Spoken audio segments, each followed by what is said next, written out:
Mr. Wayne?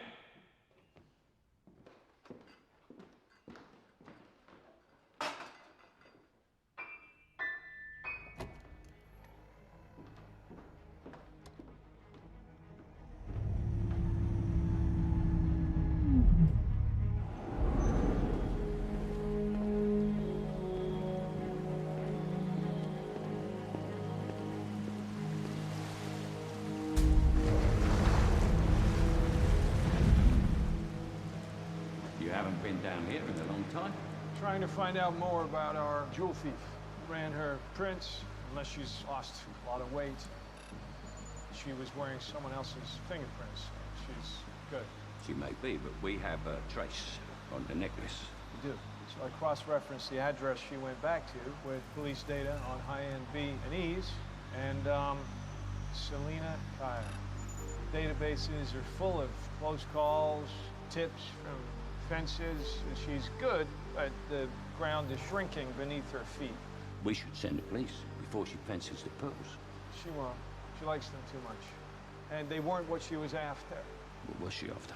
My fingerprints. It was print and toner, mixed with graphite on the safe. Gives a good pull, and it's untraceable.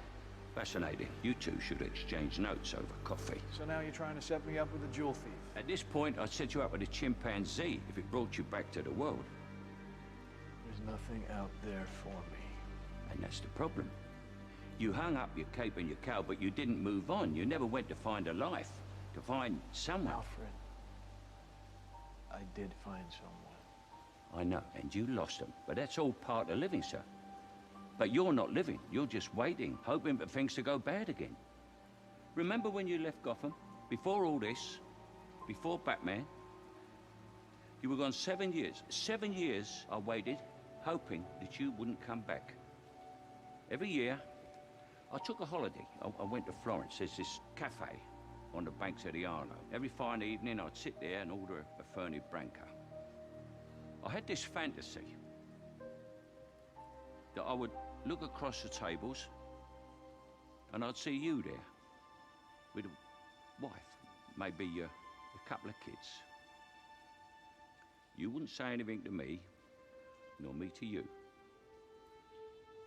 But we both know that you'd made it, that you were happy.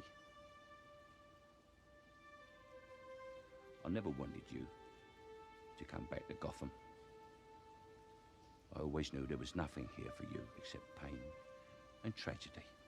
And I wanted something more for you than that.